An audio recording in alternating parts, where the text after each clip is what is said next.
옆에 계시는 분과 사랑의 인사 나누시겠습니다.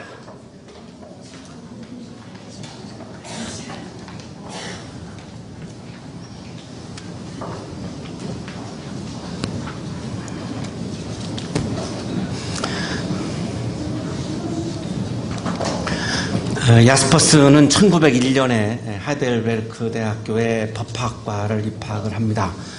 그런데 1년 만에 전공을 의학으로 바꾸고요. 1908년에 향수병과 범죄라고 하는 박사학위 논문을 쓰고 1909년에 의사가 됩니다. 그리고 정신의학을 연구를 했고 모교 하이델베르크 대학에서 심리학과 교수를 하다가 철학과 교수로 전환합니다. 그 당시에 심리학과하고 철학과가 같은 학부에 있었기 때문에 그것이 아마 가능했던 것으로 그렇게 보이는데요. 이 마르부르크 대학의 그 유명한 하이데거하고 굉장히 교분을 나누고 또 우정을 나누는 그런 친구 사이였는데 하이데거가 나치에 가입을 하면서부터 이 우정이 깨집니다. 그래서 결별을 하고 한나 아렌트가 사실은 이 하이데거의 제자이면서 연인이었는데 이 하이데거가 나치당에 가입을 하면서 한나 아렌트도 박사 과정 지도를 받다가 이 하이데거와 결별을 하고 공교롭게도 이 야스퍼스한테 가서 박사학위를 받게 되죠. 1933년에 히틀러가 집권을 하면서 이 야스퍼스의 아내가 유대인이었습니다. 그래서 요주의 인물로 이렇게 지목이 되고 결국은 그래서 교수직을 박탈당합니다. 그래서 숨어서 지냈고 만약에 체포가 되면 둘이서 부부가 같이 우리는 자살하자 이렇게 아주 결심을 할 정도로 나치에 대해서 굉장히 저항하는 그런 학자였습니다.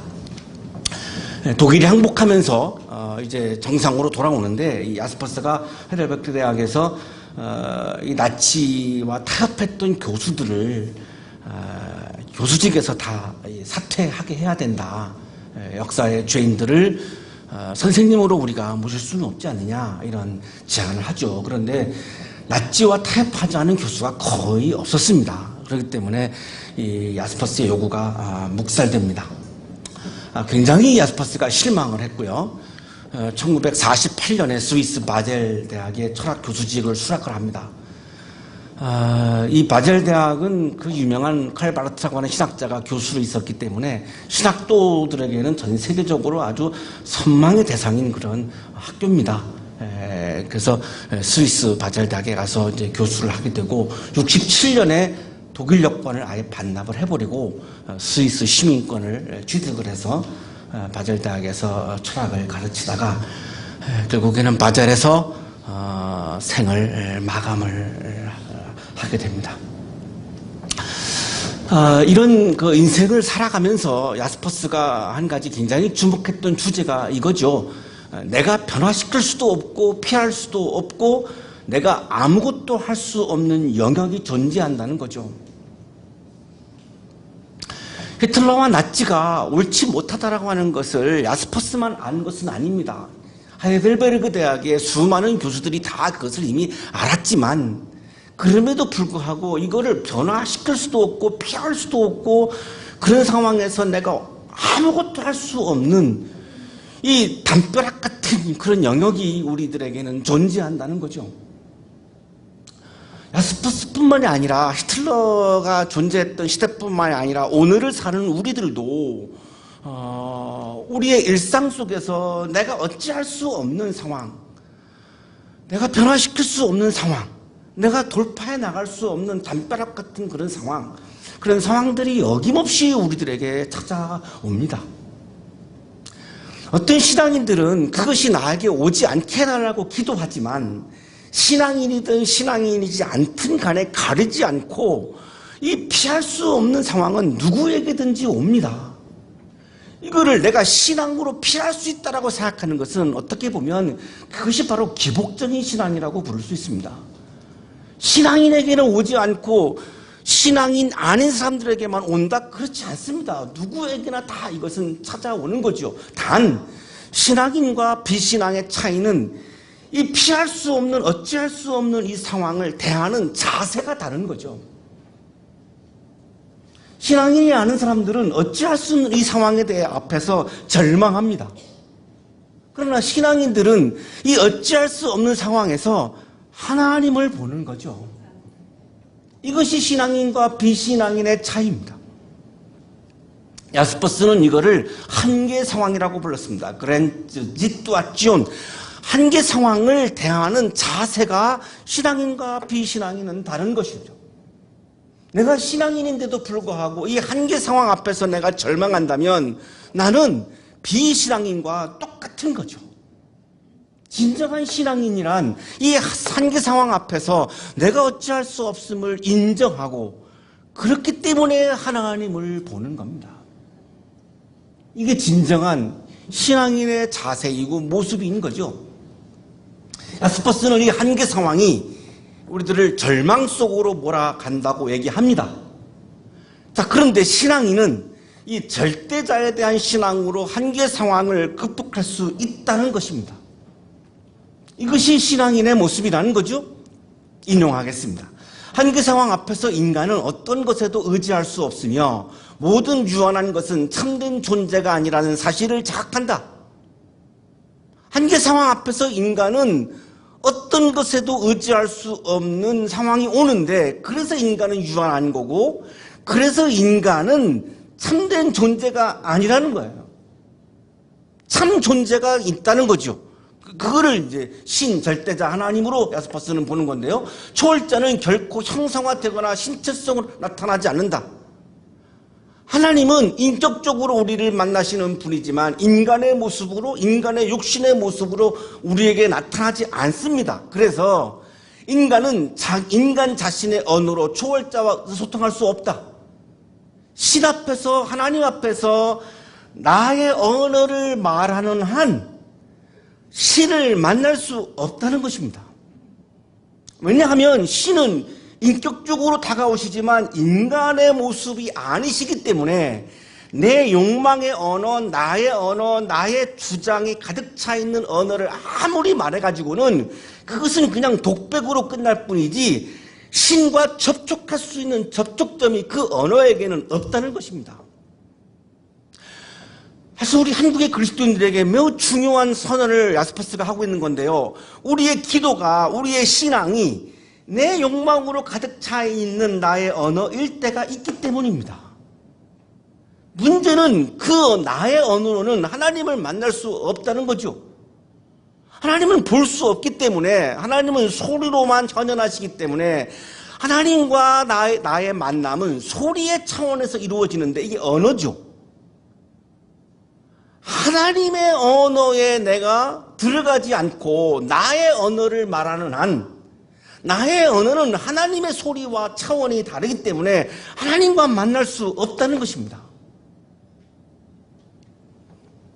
이것이 하나님을 만나지 못하는 우리 한국의 그리스도인들의 모습이고 하나님을 만나지 못하니까 교회를 만나는 것을 하나님의 만나는 것으로 둔갑시킨 거죠. 그래서 우리 한국의 그리스도인들의 하나님의 만나지 못하면서 영성이 추락하면서 굉장히 많은 일탈적인 현상들을 가져오고 있는 거죠. 과제와 문제는 하나님을 어떻게 만나냐라고 하는 건데 하나님을 만나야지 이 한계 상황을 돌파할 수 있는데 야스퍼스는 이렇게 이야기합니다. 인간은 초월자의 암호 해독을 통해서만 그 앞에 설 수 있다. 하나님의 암호란 하나님의 말씀입니다. 나의 말이 아닌 하나님의 세계 속에 존재하는 하나님의 말씀, 그 말씀 속으로 내가 들어가야, 하나님의 암호 속으로 내가 들어가야 소리로 현현하시는 하나님을 만날 수 있지, 나의 언어를 고집하는 한 하나님을 만날 수 없고 하나님을 만나지 못하면 나에게 어김없이 일상에 찾아오는 이 한계 상황을 내가 나의 힘으로 해결할 수 없기 때문에 인간은 절망에 빠질 수밖에 없다는 것입니다. 하나님을 만나기 위해서 하나님 앞에 홀로 서는 것, 이것을 거룩한 고독이라고 부를 수 있습니다. 외로움은 혼자 있기 때문에 고통스러운 게 롤리니스, 외로움입니다. 고독은 홀로 있기 때문에 기쁜 겁니다. 홀로 있기 때문에 하나님을 만날 수 있고, 홀로 있기 때문에 하나님을 의지할 수 있고, 홀로 있기 때문에 하나님의 소리 속으로, 하나님의 세계 속으로 내가 들어가는 결단을 할 수 있기 때문에 이 고독이라는 것은 기쁜 것을 말합니다. 이 거룩한 고독, 홀로 있음이 우리에게 자연스럽지 않기 때문에 우리가 하나님을 만나는 경험으로부터 자꾸만 멀어져 가는 거죠. 야곱은 아브라함의 손자입니다. 이삭의 둘째 아들이고 에서의 동생이고 쌍둥이 동생이죠.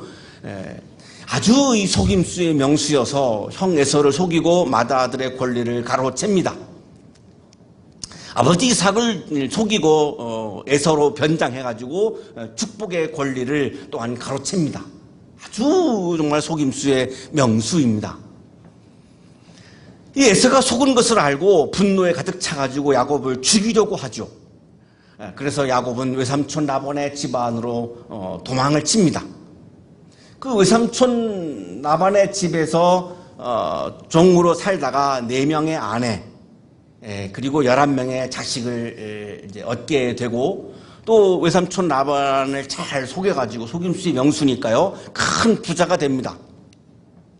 자, 이러니까 이 라반이 속은 거를 알고 이 야곱을 죽이려고 합니다. 그래서 야곱이 또 도망을 칩니다. 유프라데스 강을 건넜습니다.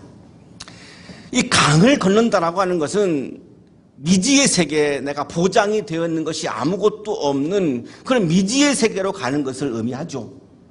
새로운 세계로 진입을 하는 것을 의미합니다. 거기에는 아무것도 보장되어 있는 것이 없는 것입니다. 뒤에서는 외삼촌 라반이 죽이려고 하고, 앞에서는 형인 에서가 죽이려고 하고, 앞으로 갈 수도 없고 뒤로 갈 수도 없습니다. 이것이 야스퍼스가 얘기한 한계 상황입니다. 우리의 인생에서 앞으로 갈 수도 없고 뒤로 갈 수도 없고 내가 변화시킬 수도 없고 내가 아무것도 할 수 없는 이 한계 상황이 반드시 우리에게 다가오죠. 거의 일상처럼 다가옵니다. 오늘의 성서 일과는 이 한계 상황을 극복해 나가는 그런 영적인 사건을 우리에게 소개해주고 있는 본문이고 말씀입니다. 밤중에 야곱이 일어나서 2 아내와 2 여종과 11 아들을 데리고 야복나루를 건넜습니다. 도망을 치는 신세이다 보니까 밤중에 지금 이것을 실행하고 있는 거죠. 이 야복나루는 요단강 북동쪽에 있는 그런 요단강의 한 지류라고 볼 수 있는데요. 이렇게 작은 강입니다. 이 야복나루를 건너면서 이 식구들과 재산들을 다 이렇게 짐승들을 다 건너게 한 다음에 야곱 본인은 홀로 남았습니다. 이 홀로 남았다라고 하는 이 말씀이 오늘 성서 일과에서 굉장히 중요한 단어입니다. 재산을 다 보냈죠? 식구들을 다 보냈죠? 식구들을 의지할 수 없어요. 사람을 의지할 수 없어요. 재산을 다 보냈으니까 물질을 의지할 수도 없어요. 의지할 수 있는 게 아무것도 없는 상태가 지금 홀로인 상태입니다. 이것을 거룩한 고독이라고 부르는 겁니다. 내가 어찌할 수 없는 상황, 야스퍼스가 얘기하는 이 한계 상황을 다른 말로 하면 바로 거룩한 고독입니다. 내가 붙잡을 것이 없는 거죠. 지푸라기조차도 없는 겁니다. 아무것도 내가 붙잡을 것이 없어요. 이때에 어떤 이가 나타나서 야곱을 붙잡습니다. 이걸 이제 씨름이라고 하는데요. 어떤 이가 나타나서 야곱을 붙잡고 돈이 들 때까지 씨름을 하였다. 지금 씨름하는 장면을 렘브란트가 정말 대단한 화가라고 동의하지 않을 수가 없는 것이 이 천사와 야곱, 천사가 이 야곱을 붙잡는 이 그림이 굉장히 많은 화가들이 그렸는데요. 제가 가장 말씀을 준비하면서 감동을 받은 게 이 렘브란트의 이 그림입니다. 이 렘브란트가 그린 이 천사의 표정을 보면 너무너무 야곱을 사랑스럽게 보고 있습니다. 별로 동의가 안 되시는 것 같은데, 마음에 사랑이 없는 사람은 이 사랑스러움이 안 느껴지실 것이고, 마음에 사랑이 많은 분들은 아마 동의가 되실 터인데, 표정을 보세요. 굉장히 사랑스럽죠. 이 씨름을 영어 성경에는 레슬링이라고 해서 마치 싸우는 겁니다. 싸우는 건데, 히브리어 성경에는 네아바크인데, 근데 이 정말 싸우는 표정이 아니에요. 너무너무 사랑스럽게 보고 있어요. 상대방이 나를 사랑스럽게 보는 장면이 너무 오래되셔서 이것이 지금 와닿지 않으시는 것 같은데,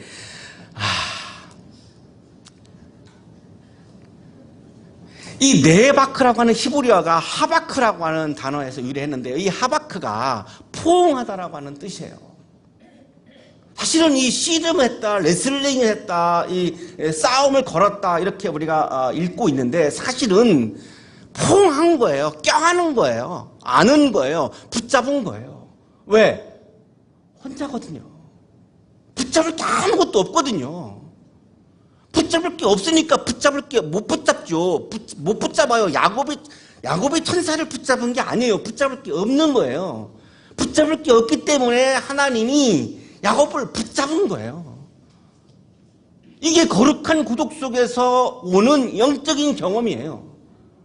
내가 붙잡을 것이 하나라도 있을 때는 하나님이 나를 붙잡지 않으신다는 거예요. 왜? 네가 붙잡는 게 있으니까 그거 붙잡고 살아라는 거죠. 하나님은 인격적인 분이어서 우리의 결정을 존중하시지 로봇처럼 우리를 부리지 않으십니다. 내가 붙잡는 게 있으면 하나님은 나를 안 붙잡으셔도 된다고 생각합니다.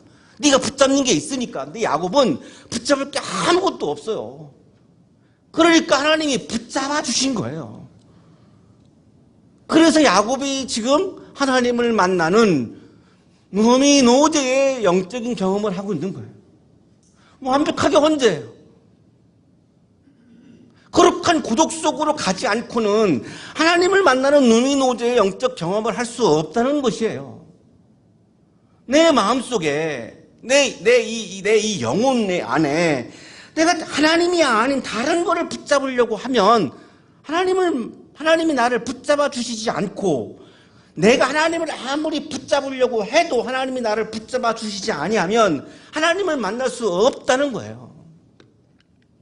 결정적인 사건은 하나님이 선사를 보내서 지금 그 사랑스러운 표정을 지으며 야곱을 안고 계시는 거예요. 하나님은 왜 그러셨을까요? 야곱이 붙잡을 게 아무것도 없으니까. 거룩한 고독 속에 있었기 때문에. 동틀 때까지 붙잡고 포옹을 하고 씨름을 하죠.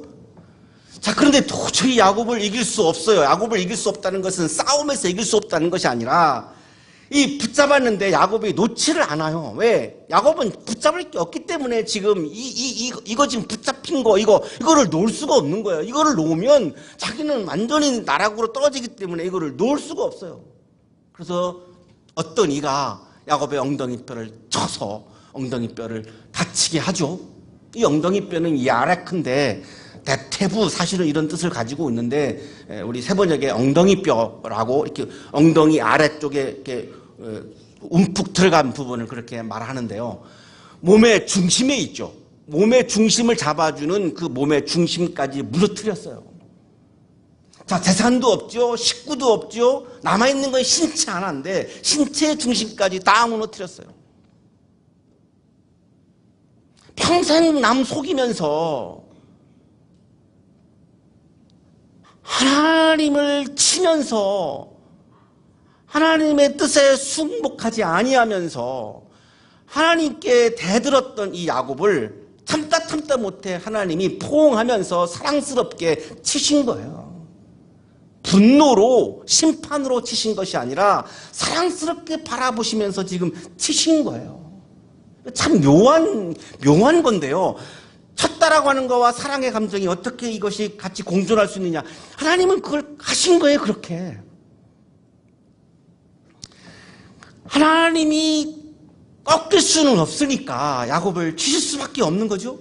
날이 새려고 하니까 야곱이 이 천사가 어떤 이가 야곱에게 막 이렇게 놔달라고 하니까 야곱이 축복해 주지 않으면 보내지 않겠다 그러죠. 자, 야곱이 이 어떤 일을 하나님이 보내신 이 어떤 일을 꼭 붙잡고 있는 것의 핵심은 뭐냐면 나를 축복해 달라는 거예요.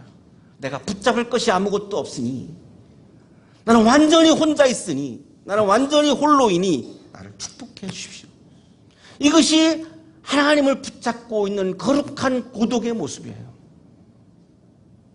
다른 것을 의지할 것이 있고 다른 것을 붙잡을 것이 있다면 이렇게까지 야곱이 어떤 일을 붙잡으면서 축복해달라고 떼를 쓰지 않겠죠. 내가 붙잡을 게 있고 의지할 것이 있으니까.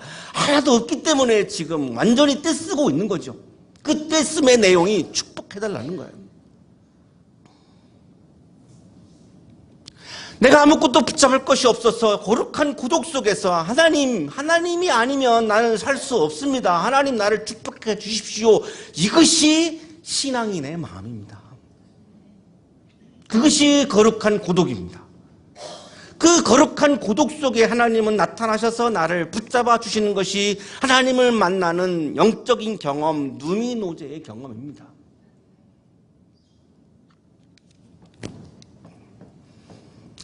어떤 이가 야곱에게 물었어요. 너의 이름이 무엇이냐? 이 본문을 읽다가 자꾸 양희은 씨가 떠오르더라고요. 양희은 씨가 TV에 나와서 네 이름이 뭐니? 이렇게 해서 그 유행어를 아주 이렇게 탄생시켰는데 아마 양희은 씨가 여기서 힌트를 얻은 것 같아요. 너의 이름이 무엇이냐? 야곱입니다. 내가 하나님과도 겨루어 이겼고 사랑과도 겨루어 이겼으니 이제 내 이름은 야곱이 아니라 이스라엘이다. 하나님을 만나는 누미노제의 경험이 가져온 열매가 뭐냐면 존재의 변화예요. 옛사람이 새사람으로 이 역할과 기능과 능력이 변하는 것이 아니라 존재가 바뀌는 거예요. 야곱은 속임수예요. 이스라엘은 이스라엘 민족의 시조라는 거예요. 이건 극과 극이에요. 야곱과 이스라엘이 가지고 있는 이 의미는 엄청난 극과 극이에요. 평생 속임수로 살던 이 야곱이 이스라엘 민족의 시조로 등극하는 어마어마한 존재의 변화예요. 내가 신앙인이 된다라고 하는 것은 나의 능력과 기능과 역할이 변하는 것이 아니라 내 존재가 변하는 것을 의미합니다. 내 자신의 능력을 붙잡고 살던 내가 그래서 남을 다 속일 수 있다고 자신만만하면서 나의 능력과 나의 힘을 믿으며 살던 내가 이제 하나님의 통치에 나를 맡긴다라고 하는 것이 바로 신앙인의 결단이에요. 이스라엘이라고 하는 뜻이 하나님의 통치에 나를 맡긴다라고 하는 의미를 가지고 있어요. 완전 존재의 변화예요. 이거를 헨리 나우엔은 고독은 변형의 용광로이다 라고 말합니다. 내 존재가 변화하는 것은 거룩한 고독 속에서 가능한 사건이지 내가 거룩한 고독 속에 들어가지 않고 내가 붙잡을 것이 남아있는 한 내 존재가 변화하는 것은 불가능하다는 것입니다. 많은 신앙인들이 그런 질문을 하죠. 신앙생활하면 변합니까? 신앙생활하면 존재가 변합니까? 사람이 변합니까? 이거 포기한 신앙인들도 상당히 많습니다. 그 이유는 거룩한 고독 속에 들어가지 않기 때문에 변화하지 않는 거죠. 아직도 버티고 있는 거죠. 버티고 있는 거죠. 나의 능력을 붙잡고 내 자신을 붙잡고 버티고 있는 거죠. 야곱이 말하죠. 당신의 이름이 무엇인지 가르쳐 주십시오. 어찌하여 나의 이름을 묻느냐? 결정적으로 어떤 이는 그 자리에서 야곱에게 축복을 해 주었습니다. 거룩한 고독 속에 있는 야곱을 붙잡아 주시고 그 거룩한 고독 속에 있는 사람에게 축복을 해 주시는 하나님의 모습을 우리에게 보여주고 있습니다. 이 29절의 말씀이 한계 상황에 살고 있는 우리들이 하나님을 만남으로 하나님을 통해서 한계 상황을 극복할 수 있는 영적 사건을 보여주고 있는 장면입니다. 이 장면은 야곱에게만 가능한 것이 아니라 오늘을 살고 있는 우리들에게도 가능한 사건입니다. 내가 하나님의 얼굴을 직접 뵙고도 목숨이 이렇게 붙어 있구나. 그곳 이름을 브니엘이라고 했습니다. 브니엘은 하나님의 얼굴이라고 하는 뜻을 가지고 있는데 하나님이 축복하신 그곳을 브니엘이라고 이름을 붙였습니다. 그가 브니엘을 지나죠. 해가 솟아올라서 그를 비춥니다. 엉덩이 뼈가 어긋나서 절뚝거리며 걸어갑니다. 몸의 가장 중심에 있는 엉덩이 뼈를 다쳤어요. 중심이 무너졌어요. 그래서 절뚝거려요. 우리의 인생은 완전할 수 없어요. 온전할 수 없어요. 우리 모두는 절뚝거리면서 가는 거죠. 어떻게 완벽하게 살아갈 수가 있겠습니까? 우리 모두는 절뚝거리면서 살아가는 거죠. 그 절뚝거림 때문에 내가 열등감에 빠지기도 하고, 그 절뚝거림 때문에 내가 자기학대를 하기도 하고, 그 절뚝거림 때문에 내가 절망하기도 하죠. 그런데 인생은 절뚝거리는 거죠. 그런데 야곱은 이 절뚝거림에 대해서 전혀 문제가 되지 않습니다. 왜냐하면 분이엘의 아침 햇살, 하나님의 축복의 햇살이 절뚝거리며 걸어가는 야곱의 앞길을 환하게 비추고 있어요. 절뚝거림이 야곱에게는 문제가 되지 않아요. 하나님을 만났기 때문에. 하나님을 만난 이 경험, 이것만으로도 나는 너무나 행복하기 때문에. 그는 지금 절뚝거리면서 가고 있지만 행복한 거예요. 하나님을 만났기 때문에. 그 이상 더 행복한 게 뭐가 있겠어요? 하나님을 만나는 것 그 이상 더 행복한 게 뭐가 있겠어요? 하나님을 만나는 것보다 더 행복함이 있다라고 하는 것, 이것이 바로 거룩한 고독 속에 들어가지 못하는, 여전히 한계 상황 속에서 절망하며 살아가는 바로 우리들의 모습인 거죠. 이 세상 그 무엇보다도 내가 하나님을 만나는 것, 그 누미노제의 경험이 나의 인생에서 가장 행복하다라고 하는 것을 인정하는 그 순간이 바로 거룩한 구독 속에 들어가는 순간이고, 바로 그 순간이 하나님을 나를 붙잡아 주시는 순간이고, 하나님이 하바크 나를 포옹해 주시는 순간이고, 바로 그 순간이 하나님께서 축복의 아침 햇살을 내 앞길에 환하게 비춰주는 영적인 순간인 것입니다. 한계 상황에 도처에 직면하고 있는 인생의 길을 우리가 걸어가고 있습니다. 비록 내 인생이 절뚝거리지만 하나님의 분이엘의 아침 햇살, 축복의 아침 햇살이 여러분의 앞길을 환하게 비춰주시는 여러분의 인생이 되시기를 주님의 이름으로 축복합니다.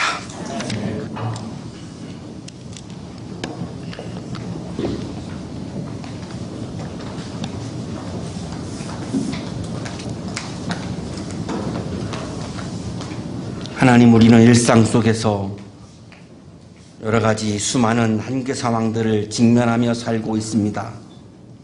그때마다 우리는 절망합니다. 믿음이 없어서 그렇습니다. 하나님을 보는 눈이 없어서 그렇습니다. 하나님, 이 시간 말씀을 통하여 우리를 만나 주시니 감사합니다.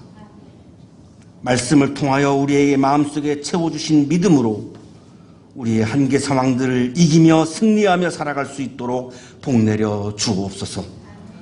예수 그리스도의 이름으로 기도하옵나이다.